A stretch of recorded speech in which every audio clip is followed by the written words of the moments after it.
sometimes you need an appraisal on your property. And sometimes you actually want the value to be less, and sometimes you want the value to be more. You're going to want to listen to this show to find out why you might want it to be less, and also how you can make it less or more. Moving forward with the Decker team. Moving forward together with the Decker team. I'm Ken Decker. I'm Ryan Decker. And together we form part of the Decker team. He's a chip off the old block, so to speak.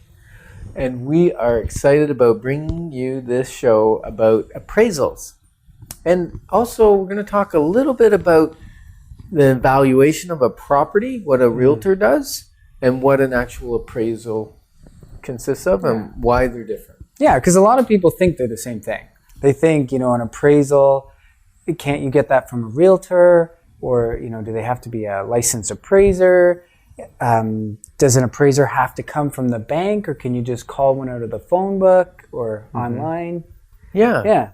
And quite often we'll get a call from a prospective client or just someone that's heard us on the radio, and they say, well, can you give me an evaluation because I'm going through a divorce or something and we need to settle our accounts?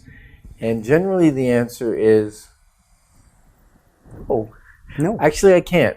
Because we're not certified appraisers, there are certain times that you must have a certified appraiser.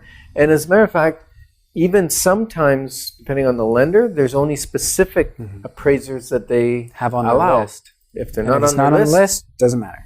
so you waste your money. So depending on where you're getting a refinance, for instance, you'll want to make sure you don't get an appraisal from a company that's not on their list. Yeah, so that's actually that's a good lead in there, a good segue. Yeah. That's one of the reasons that you might want to get an appraisal. We're going to talk about the reasons. What would be the reason? Because you kind of named a few in there. Yeah, I did kind of. But if you want to refinance your property, so you're going to pull money out of it, whether it be to relieve debt or to pay for a student going to university or a marriage or... My favorite. Your favorite? You take money out to buy another house. Yes. And actually we did a show with Kelly Wilson about refinancing recently. So that's a good one to tune into if you missed it. Want to know more. So, if you want to refinance and you do that, because you want money out or... things are tight. We don't advise doing it if, using it as an ATM as some people do.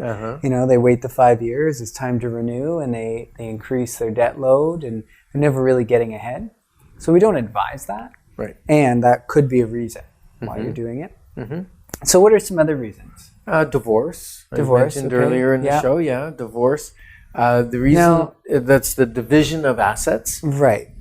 And that could be for any reason. Either you're, getting a divorce and you're going to sell the house to your spouse or your ex-spouse, or you're going to need to sell it, but it won't be sold for a little while, and you're trying to make the estate a separation of assets.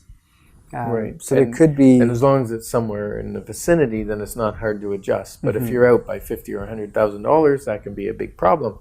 Yeah. Now, sometimes you want the appraisal as well. You want it fairly on because there may be one of the spouses in it, living in it, and the other one living somewhere else. And so they're paying their living expense, and I'm not a family lawyer. I don't know anything about divorce, but I do know that they're going to want the valuation of the house, and they probably want it at the time of the separation. And so that's a good time to get it. And it's good if the two people agree on who the appraiser is going to be.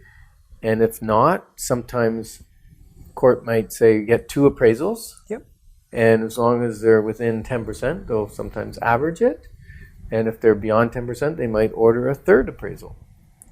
And that shouldn't be a real estate agent. That should be a real appraiser. That's true. And so we're just going to kind of throw that in. So when there's a divorce, we don't want to get in the middle of that. Just get a true appraiser who can figure that out for valuing. Yeah, no, that depends on the type of divorce. Because sometimes people are, they don't need an appraisal for court because they've just decided they're going to separate their ways, they're going to liquidate, and whatever it is. And so then a real estate agent can come in, give them an evaluation, as long as both people agree that that's the real estate agent they're going to use. Yeah.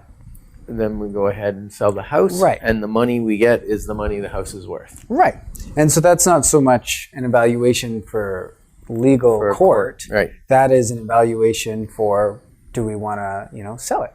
Is that the right option? Right. And that would be the right time Yes. to get an evaluation. Yes.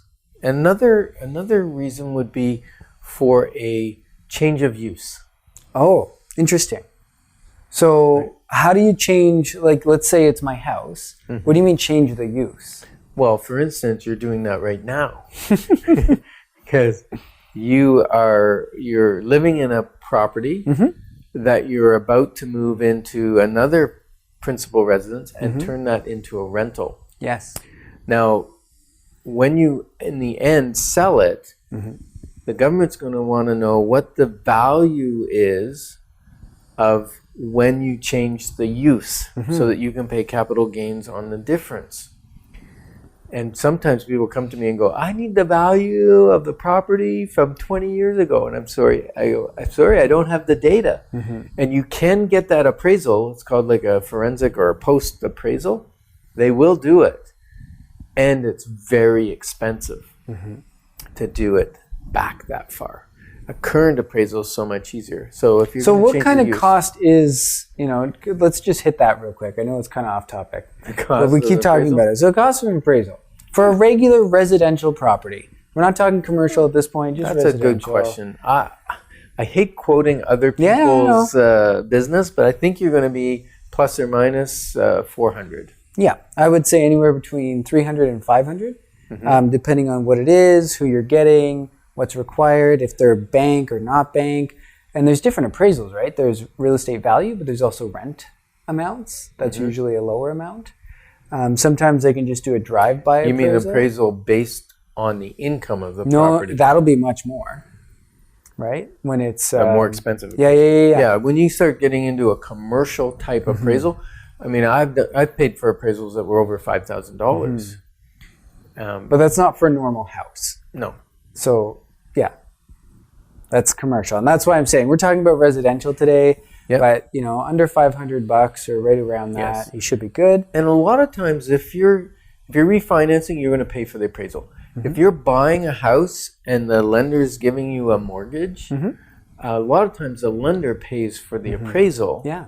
So there's no cost. Even with refinancing, as long as you're getting more money, sometimes they'll also pay for it. But in some cases, it's not enough, or they don't, there can be different reasons. Also, time frame. So sometimes they'll throw in the lawyer to help you with the refinance.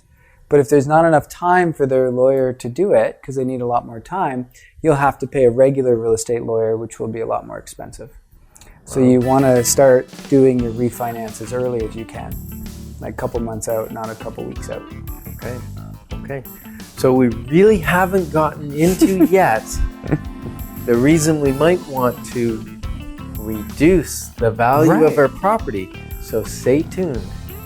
On our next segment, we'll talk about that. Moving forward with the Decker team.